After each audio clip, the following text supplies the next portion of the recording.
Queen Ara stood tall in the command center of her massive warship.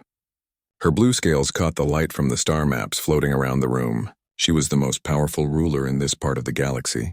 When she spoke, entire worlds listened. When she was angry, armies moved to calm her down. Today she was very confused. "Show me the reports again," she said to her advisor. General Tae-min pressed a button. Images filled the air above them. They showed small ships fighting much larger ones. The small ships belonged to humans. The large ships belonged to various alien races that thought they were much stronger than humans. "Your Majesty, these humans fight in ways we have never seen before," Tae-min said. His voice was worried. "They should have lost every battle. Their ships are smaller. Their weapons are weaker, but somehow they keep winning." Ara watched the images carefully. In one scene, a human pilot flew his damaged ship straight into an enemy battleship. The explosion destroyed both ships, but it saved a transport full of innocent people trying to escape the war zone. "That pilot died to save strangers," she said quietly. "Yes, Your Majesty. It makes no sense. Most species would run away to save themselves." Ara felt something strange in her chest. The way that human had moved his ship, the way he had chosen to die for others, reminded her of something from long ago, something she tried not to think about. Another advisor stepped forward. This was Hyesun, an older female who had served Ara's family for many years. "Your Majesty, the Galactic Council says humans are primitive. They live on one small planet and barely have space travel. Why should we worry about them?" "Because they are here," Ara said, pointing at the battle images. "They are in our space, fighting our enemies, and somehow they are winning. The Council is wrong about something." The room fell silent. No one questioned the Galactic Council. The Council decided which species were smart enough to join galactic society. They decided who could have advanced technology and who could not. They had ruled for thousands of years. "Maybe the humans stole the technology," suggested another officer. Ara shook her head. "Stolen technology does not make someone brave enough to die for strangers. Watch this again." She replayed the scene of the human pilot's sacrifice. The way he moved his ship was not random. Every turn, every decision showed careful thought and incredible skill. At the last moment, when he could have escaped, he chose to ram the enemy ship instead. "There," she said, pointing. "See how he waits until the last second? He makes sure the transport is far enough away to be safe. This is not luck or stolen technology. This is training and courage." General Tae-min frowned. "Your Majesty, you sound like you have seen this kind of fighting before." Ara turned away from the images. She did not want her officers to see her face. 15 years ago she had indeed seen fighting like this. She had seen someone risk everything to save people he did not even know. She had tried to forget that time, but watching these humans brought all the memories back. "Bring me information about human prisoners," she said suddenly. "I want to know if we have captured any of their soldiers." "Your Majesty?" Hyesun looked surprised. "Why would you want to speak with primitive prisoners?" "Because they are not primitive," Ara said firmly. "And I want to understand how they think." One of the younger officers, Captain Do-Yan, spoke up. "Your Majesty, we do have 3 human prisoners from the battle at Kepler Station. They were captured when their ship was damaged." "Good, where are they now?" "In Detention Block 7, Your Majesty." "They have been there for 2 days." Ara nodded. "Have they said anything during questioning?" "Only their names and ranks, Your Majesty. They refuse to give any other information. The interrogators say they show no fear even when threatened." This made Ara even more curious. Most prisoners begged for their lives or tried to make deals. These humans simply gave their names and said nothing else. "What are their names?" she asked. Captain Do-Yan checked her datapad. "Commander Wu Jin, Lieutenant Jin Ho, and Sergeant Hei Wan, all from something called the Terran Defense Force." Ara felt her heart skip a beat. Something about the name Wu Jin seemed familiar, but she could not remember why. "I want to see them," she decided. The entire command center went quiet. Queen Ara had never asked to see enemy prisoners before. She had advisors and interrogators for that kind of work. "Your Majesty," Hyesun said carefully, "perhaps it would be better to let our experts handle the questioning. These are just primitive soldiers." "They are not primitive," Ara snapped, surprising everyone. She rarely raised her voice. "Look at the evidence. Their tactics, their bravery, their technology. The Council has been wrong about them." She turned back to the star maps. The red dots showed human activity spreading across dozens of star systems. They were not random raids. The humans were following a pattern. Always helping weaker species. Always fighting against bullies and slavers, Your Majesty, General Taman said slowly. If the humans are more advanced than the Council believes, this could change everything. The balance of power in the galaxy might shift. Ara nodded. That is exactly what I am afraid of. Or maybe what I am hoping for. The officers exchanged glances. Their queen was acting very strangely. Schedule a meeting with the human prisoners for tomorrow morning, Ara commanded. I will speak with them personally. Your Majesty, that could be dangerous, Hisun protested. We know nothing about human psychology or abilities. Then it is time we learned, Ara replied. If these humans are as dangerous as our battles suggest, we need to understand them. If they are potential allies, we need to know that too. As her officers filed out to prepare for the meeting, Ara remained alone with the battle images. She watched the human pilot sacrifice over and over again. Each time she remembered more about that day, 15 years ago when someone had saved her life in exactly the same way, someone who had asked for nothing in return except that she remember there were good people in dark places. Someone who had called himself Lee. Ara closed her eyes and tried to push the memories away, but deep in her heart she knew that tomorrow's meeting with the human prisoners might change everything she believed about the galaxy and her place in it. Outside the windows of her ship, the stars seemed to twinkle with new possibilities. The detention block was cold and dark. Queen Ara walked down the narrow hallway with 2 guards behind her. She had chosen to wear simple clothes instead of her royal robes.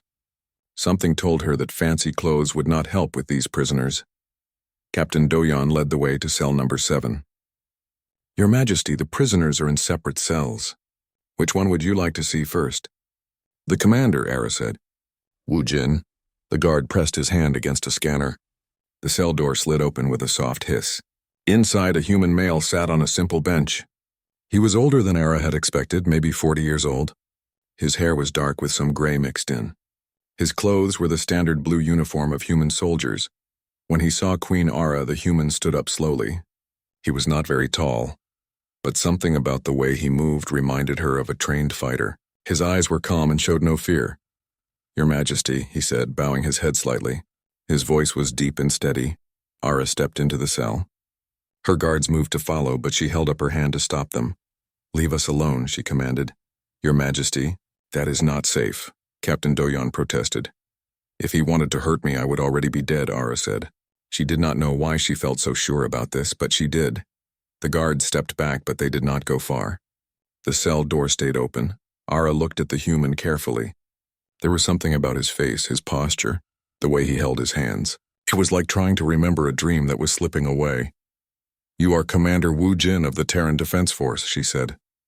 Yes, Your Majesty. Tell me about your mission at Kepler Station. The human was quiet for a moment. Then he said, We were protecting civilian transports from raiders. Some of your ships got caught in the fighting. My ships were chasing the same raiders, Ara said. We could have worked together. Your ships fired on us first, Your Majesty. We thought you were working with the raiders. This surprised Ara. Her reports had said the humans attacked without warning, but it made sense that there had been confusion in the battle. Why did you not try to communicate with us? She asked. We did, Your Majesty. We sent messages on all standard frequencies. No one answered. Ara frowned. Either this human was lying, or her officers had not told her the complete truth about the battle. What happened to your ship? She asked. We took damage protecting a transport full of families. When we lost engine power, your ships captured us. The way he said families reminded Ara of something. Long ago, someone had talked to her about protecting innocent people in exactly the same way. Commander, she said slowly. Have we met before? The human's calm expression changed. For just a moment, she saw surprise and maybe recognition in his eyes. I do not think so, Your Majesty, he said. But his voice was different now. Ara stepped closer. 15 years ago, I was captured by slavers on a mining station in the Vega system. During a prisoner revolt, someone helped me escape. Someone who called himself Lee. The human went very still. The color drained from his face. Lee? Ara whispered. The man who had saved her life 15 years ago looked exactly like this human commander. Older now, with more lines around his eyes, but the same voice, the same careful way of moving, the same calm strength, Your Majesty, Wu Jin said quietly. I think there has been some mistake. But Ara was remembering everything now. The dark corridors of the mining station, the sound of fighting echoing through the tunnels, and a mysterious figure who appeared like a ghost, opening the right doors, disabling the right security systems, making sure the prisoners could escape. She had been Princess Era then, not Queen. She had been 19 years old and terrified. The slavers had captured her during a diplomatic mission that went wrong. For 3 weeks, she had worked in the mines alongside beings from dozens of different species. Then the revolt happened, and Lee appeared. He had never told her his real name. He had never let her see his face clearly. But his voice, the way he moved, the way he made sure everyone got out safely before thinking about himself, she could never forget any of that. "You saved my life," she said. Wu Jin closed his eyes. When he opened them again, she saw the truth there. "Your Majesty," he said, "you were never supposed to know. But I do know. I remember everything. You got everyone out of that mine. 63 prisoners from 12 different species. You made sure we all reached the rescue ship safely. You were just a young princess then," Wu Jin said softly. "I hoped you would forget and live a normal life." "A normal life?" Ara almost laughed. "I became queen 3 years later. Everything I have done since that day, every decision I have made, has been influenced by what you taught me. I did not teach you anything. Your Majesty, you taught me that someone has to stand up for people who cannot protect themselves. You taught me that true strength comes from helping others, not from conquering them." Wu Jin looked at the floor. "I was just doing my job." "Your job? What job sends humans to rescue alien prisoners on remote mining stations?" For a long moment, neither of them spoke. Then Wu Jin looked up at her. "Your Majesty, there are things about humans that the Galactic Council does not want other species to know." "What kind of things?" "We are not as primitive as they claim. We have been traveling the galaxy for much longer than most people realize, but we do it quietly in small groups, helping where we can." Ara felt like the floor was shifting under her feet. "Why?" "Because someone has to," Wu Jin said simply. "That is what humans do. We see suffering and we try to stop it." Outside the cell, Ara could hear her guards talking quietly. They were probably wondering why she was taking so long with one prisoner. She looked at this human who had changed her life and asked, "How many others are there? How many humans are out there doing what you do?" "More than the Council knows about," Wu Jin said. "Fewer than the galaxy needs." Ara realized that everything she thought she knew about humans was wrong. Everything the Galactic Council had told her was wrong. These were not primitive beings who had barely learned to travel between stars. These were people who had been quietly making the galaxy a better place for years, and now 3 of them were sitting in her prison, captured while protecting innocent families from raiders.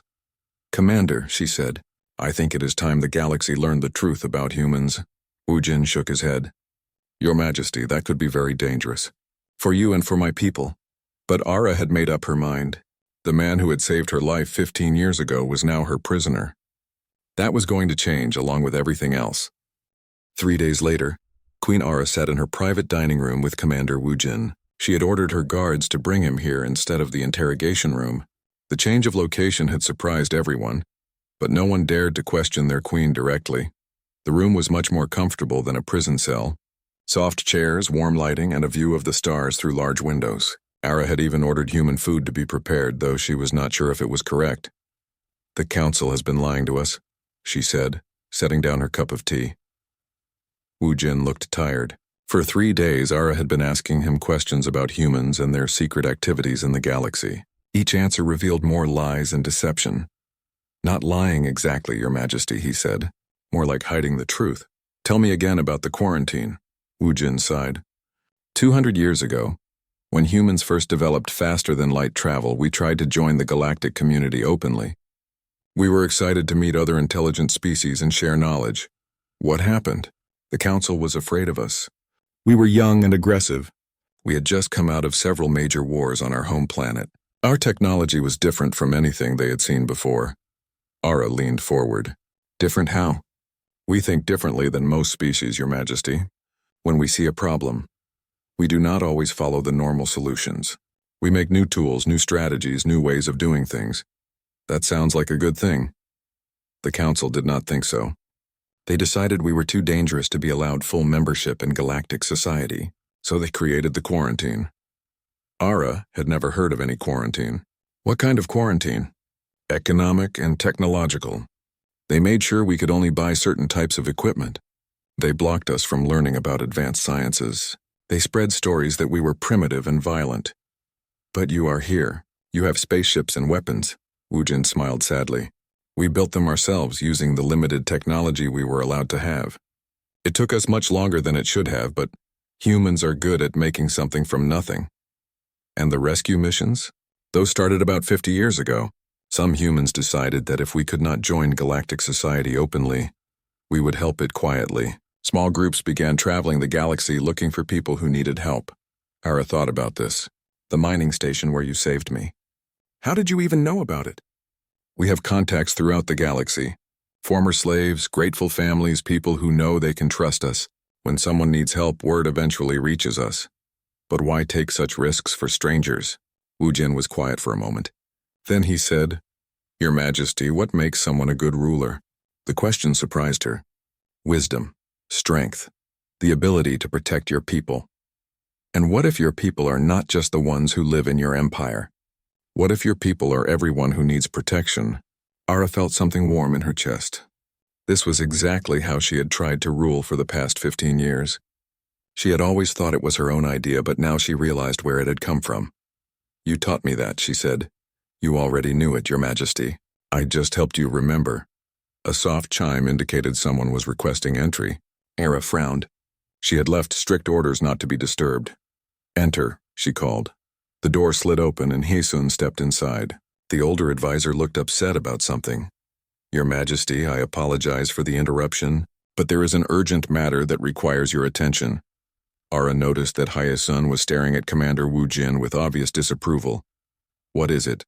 General Taemin reports unusual activity in the outer sectors. Several council ships have entered our territory without permission.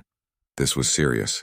The Galactic Council rarely sent military forces into sovereign space without warning. Do we know what they want? Ara asked. Heesun hesitated. They are asking about human prisoners, Your Majesty. Specifically, they want to know if we have captured any members of something called the Terran Defense Force.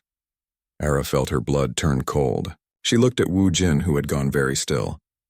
What did you tell them? She asked Heesun. General Taemin told them we would need to check our records. He is waiting for your instructions. Ara stood up slowly. Tell the general that I will speak with the council ships personally in 1 hour. Yes, Your Majesty. Heesun bowed and turned to leave. But at the door she stopped and looked back. Your Majesty, if I may ask, why are you dining with a prisoner? The question hung in the air like a challenge. Ara realized that her unusual behavior had not gone unnoticed. Commander Woojin is providing valuable intelligence about human capabilities, she said carefully. Heesun nodded, but her expression remained suspicious. After she left, Ara and Woojin sat in silence for several minutes. They know, don't they? Ara asked finally. Yes, Your Majesty. The Council has been tracking our activities for years. When your forces captured my team, they probably detected our ship's technology signatures. What will they do? They will demand that you turn us over for interrogation. Then they will use us to find other human teams operating in the galaxy. Ara felt angry. And then what? Execute you? Probably. Or worse. Woojin's voice was calm, but she could see fear in his eyes. Your Majesty, you should give us to them. Fighting the Council would be bad for your empire. No. The word came out stronger than Ara had intended. Your Majesty? 15 years ago you saved my life. You asked for nothing in return. Now the Council wants me to hand you over to be tortured and killed. Ara stood up and walked to the window. I will not do it. Your Majesty, please think about this carefully. The Council has the power to destroy your empire if you oppose them. Ara turned back to face him. Commander, do you remember what you told me in that mine 15 years ago? Woojin looked confused. I told you many things, Your Majesty. You said that sometimes doing the right thing is more important than doing the safe thing. You said that if good people do nothing, then evil people win. Your Majesty, I have spent 15 years trying to be the kind of ruler you showed me was possible. I will not stop now because the Council threatens me. For the first time since she had recognized him, Woojin smiled. Your Majesty, you have become exactly the person I hoped you would be. Then help me figure out how to protect you and your people without starting a war I cannot win. Woojin was quiet for a long moment. Then he said, "Your Majesty, there might be a way, but it would require you to trust me completely." "I have trusted you with my life before," Ara said. "I can do it again." Outside the window, the stars seemed brighter than usual. Ara had the feeling that whatever happened next would change the galaxy forever. Admiral Kyung-ho stood before the emergency council meeting with anger burning in his eyes. He was one of Queen Ara's most trusted military commanders, but today he looked like a man ready to start a war. "Members of the council," he began, his voice echoing in the large chamber. "Our queen has lost her mind." General Taman shifted uncomfortably in his seat. "Admiral, those are dangerous words, are they? Then explain to me why Queen Ara refuses to hand over human prisoners to the Galactic Council. Explain why she dines with enemy soldiers in her private chambers. Explain why she speaks of humans as if they are our equals." Around the chamber, murmurs of agreement began to spread. Many of Ara's advisors had been worried about their queen's strange behavior over the past week. Hye-sun stood up slowly. She was older than most of the council members, and her words carried weight. "I have served the royal family for 30 years, she said. "I have never seen Queen Ara act this way before. She meets with the human prisoner daily. She asks strange questions about his past. Yesterday I heard her talking about changing our alliance with the Galactic Council. That is treason," Admiral Kyung-ho declared. "The Council has kept peace in the galaxy for thousands of years. If Queen Ara opposes them over these primitive humans, she will bring destruction to our empire." Captain Do-yeon raised her hand. "Admiral, I have studied the human prisoners. They are not primitive. Their technology is different from ours, but it is advanced in ways I do not understand." "Different technology means nothing if they are working against galactic law," Kyung-ho replied harshly. "The Council has declared them dangerous. That should be enough for any loyal citizen." In her private chambers, Queen Ara was meeting with Commander Woo Jin again. But this time his two fellow prisoners were also present. Lieutenant Jin-ho was young, maybe 25 years old, with quick eyes that seemed to notice everything. Sergeant Hae-won was a woman in her 30s who moved like a trained fighter. "Your Majesty," Woo Jin said, "my people have a plan, but it will require your help and it will be very dangerous for you." "Tell me," Jin-ho spoke up. "Your Majesty, we were not the only human team operating in this sector. There are others, and they know we have been captured." "How do they know?" "We missed our scheduled check-in 3 days ago," Hae-won explained. "By now they will be planning a rescue operation," Ara frowned. "A rescue operation against my entire fleet?" "Not against your fleet, Your Majesty," Woo Jin said. "With your help. If you can disable certain security systems at the right time, a small human force can extract us without anyone getting hurt." "And then what?" "The Council will still demand answers." "That is where the dangerous part comes in," Woo Jin said quietly. "Your Majesty, if you help us escape, the Council will consider you a traitor. You will need to choose between supporting them or supporting us." Before Ara could respond, alarms began blaring throughout the ship. Emergency lights flashed red and her communicator crackled to life. "Your Majesty," came General Taemin's urgent voice. "Please report to the command center immediately. We have a situation." Ara looked at the 3 humans. "Stay here. Do not let anyone else see you together." She hurried to the command center where chaos was erupting. Officers ran between control stations and the main display showed dozens of red warning symbols. "Report," she commanded. "Your Majesty," General Taemin said, "Admiral Kyung-ho has taken control of 3 ships from the outer patrol. He is demanding that you surrender command and hand over the human prisoners immediately." Ara felt her heart sink. A military coup was the last thing she needed right now. "Where is he now?" "Approaching our position with the battleship Stormwind, Iron Fist, and Golden Spear. He is broadcasting on all frequencies that you are unfit to rule." Captain Do-yeon looked up from her station. "Your Majesty, we also have another problem. Long-range sensors detect multiple small ships approaching from the edge of the system. They do not match any known designs." "Human ships," Ara said quietly. "Your Majesty?" The rescue operation Commander Woo Jin mentioned. "His people are coming." The command center fell silent. Everyone stared at their queen. "Your Majesty," General Taemin said carefully, "are you saying you have been planning to help enemy prisoners escape?" Before Ara could answer, the main display changed. Admiral Kyung-ho's face appeared, stern and unforgiving. "Citizens of the Veltharian Empire," he announced, "I speak to you now as your protector. Queen Ara has been compromised by human agents. She refuses to obey the Galactic Council and threatens to drag our empire into a war we cannot win. Ara stepped forward. Admiral Kyung-ho, you will stand down immediately and return to your assigned patrol route. I will not, Your Majesty. The safety of our people is more important than your misguided loyalty to alien prisoners. Around the command center, Ara could see her officers choosing sides. Some looked loyal but confused. Others seemed ready to support the Admiral's coup. Admiral, she said, I am still your queen. I order you to surrender. You are a queen who has forgotten her duty, Kyung-ho replied. Guards, arrest Queen Ara for treason against the Galactic Council. Several security officers in the command center reached for their weapons, but before they could draw them, the lights went out. Emergency power kicked in a moment later, casting everything in red light. In the confusion, Ara heard sounds of fighting from the corridors outside. What is happening? General Taemin shouted. The answer came from Captain Do-yeon. The human ships have arrived. They are small, but they are moving faster than anything I have ever seen. And Your Majesty, she paused, looking confused. The prisoners are no longer in their cells. Through the chaos, Ara heard a familiar voice behind her. Your Majesty, we need to go. Now. She turned to see Commander Woo Jin standing in the doorway, wearing combat gear instead of prison clothes. Behind him were Jin-ho and Hae-won, both armed and ready for battle. How did you get out? She asked. The same way we got you out of that mine 15 years ago, Woo Jin replied with a small smile. Very carefully and with help from friends. Around them, the command center erupted into chaos as her officers realized that the human prisoners had escaped and were now standing next to their queen. Your Majesty, General Taemin said, drawing his weapon, step away from the prisoners. No, Ara said firmly. General, I am ordering you to stand down. Your Majesty has clearly been compromised, he replied. I cannot obey that order.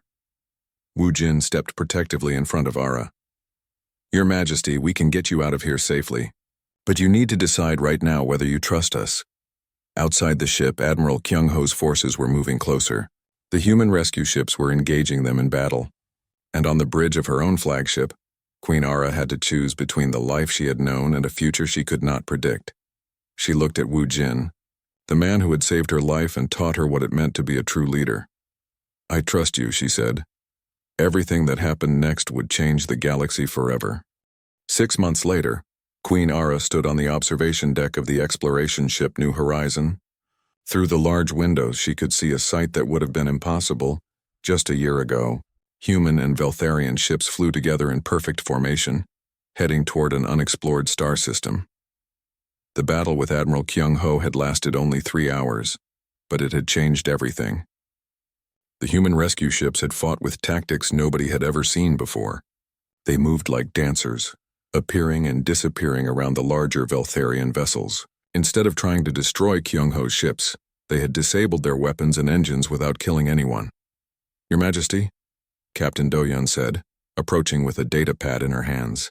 We are receiving the weekly report from the Council negotiations. Ara smiled. Do-yeon had been one of the first officers to understand what the humans were really like. After watching them fight to protect her during the coup attempt, the young captain had become one of their strongest supporters. What does Ambassador Mi-young say? The Zephyrian Coalition has officially recognized humanity as a full member species. They want to begin trade negotiations immediately. And the Crystalline Worlds? Trade Minister Bo-ram says they are fascinated by human art and music. They want to exchange cultural ambassadors, Ara nodded. The galaxy was slowly learning the truth about humanity. It was not happening quickly, and there was still resistance from many species, but change was coming. Any word from the Galactic Council? Do-yeon's expression became more serious. They are still demanding that we return the human prisoners and end our alliance. Council Chairman Vextar says we have 1 week to comply or face economic sanctions. Let them impose their sanctions. Ara said calmly. We are not alone anymore, this was true. In the months since the coup attempt, 12 different species had quietly reached out to the Veltharian Empire. They were curious about humans and impressed by Queen Ara's courage in standing up to the Council. The truth was that many species had grown tired of the Council's rigid control. They wanted to explore new technologies, new forms of government, new ways of solving old problems. The humans offered all of that and more. Your Majesty, Do-yeon said, Commander Woo Jin is requesting permission to come aboard. Of course, send him to my ready room. A few minutes later, Ara sat across from the man who had changed her life twice. He looked more relaxed now, wearing a simple uniform that combined human and Veltharian designs. As the official liaison between their two peoples, he had become one of the most important people in the galaxy. Your Majesty, I have news from Earth. Good news, I hope. Wu Jin smiled. The best. The human assembly has voted to end the quarantine. For the first time in 200 years, humanity is ready to join galactic society openly. Ara felt a surge of excitement. What changed their minds? Your courage, Your Majesty. When you chose to protect us instead of surrendering us to the Council, you showed the galaxy that humans have allies. The Assembly decided it was time to stop hiding. How many humans are there really? More than anyone imagined. We have settlements on over 300 worlds. Research stations, mining colonies, trading posts. We have been building a civilization in the shadows for 2 centuries. Ara shook her head in amazement. The Council is going to be furious when they learn the truth. They already know some of it, Wu Jin said. Our intelligence network reports that they are preparing for what they call the human problem. They plan to use military force to keep us contained. Can they succeed? Not anymore. Too many species know about us now. Too many governments are curious about our technology and our methods. The Council's control is breaking down. Ara stood up and walked to the window. Outside, she could see human and Veltharian engineers working together to modify an exploration probe. They were laughing and sharing ideas like old friends. Commander, do you remember what you told me in that mine 15 years ago? About how evil wins when good people do nothing? Yes, Your Majesty. I think the opposite is also true. When good people finally decide to act, amazing things can happen. Wu Jin joined her at the window. Your Majesty, there is something else I need to tell you. Something about that day we first met. What is it? I was not supposed to save you. My mission was to extract human prisoners only. But when I saw you in that cell, barely 19 years old and trying to take care of the other prisoners, I knew I could not leave you behind. Ara turned to look at him. You disobeyed orders? I changed the mission. I convinced my team that saving everyone was the right thing to do. Wu Jin smiled. They agreed because that is what humans do. We adapt our plans when we find a better way. And now? Now I think that decision may have been the most important one I ever made. If I had followed my original orders, you would not be here. The alliance between our peoples would not exist. The galaxy would still be living under the Council's oppression. Aura felt tears in her eyes. So you are saying that one small act of kindness 15 years ago led to all of this? Your Majesty, humans believe that small acts of kindness can change the universe. Every time we help someone, every time we choose to do the right thing instead of the easy thing, we make the galaxy a little bit better. A soft chime indicated an incoming message. Captain Doyan's voice came through the communication system. Your Majesty, we are receiving a signal from the new star system. There appears to be a distress call from a damaged ship. Ara and Wu Jin looked at each other and smiled. Shall we go help them? Ara asked. Together? Together. They walked toward the bridge where human and Veltharian officers were already working side by side to plan a rescue mission. Outside the ship, the stars seemed to shine brighter than ever before. Later, historians would mark this moment as the beginning of a new age in galactic civilization.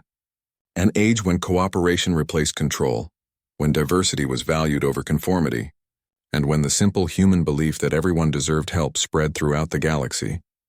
The Galactic Council would fight against these changes for years. But in the end, they could not stop an idea whose time had come. The idea that the galaxy belonged to all its people, not just the ones in power, and it all started with a young princess in a dark mine, and a human who decided that saving one more person was worth the risk. Queen Ara had learned many lessons from humans over the years. But the most important one was this. Sometimes the smallest acts of kindness can light up the darkest places in the universe. As the New Horizon changed course toward the distress signal, Ara knew that this was just the beginning. There were billions of beings in the galaxy who needed help, needed hope, needed someone to believe in them. Fortunately, humans were very good at that kind of work, and now they had allies who were learning to be just as good at it. The stars ahead seemed full of infinite possibilities.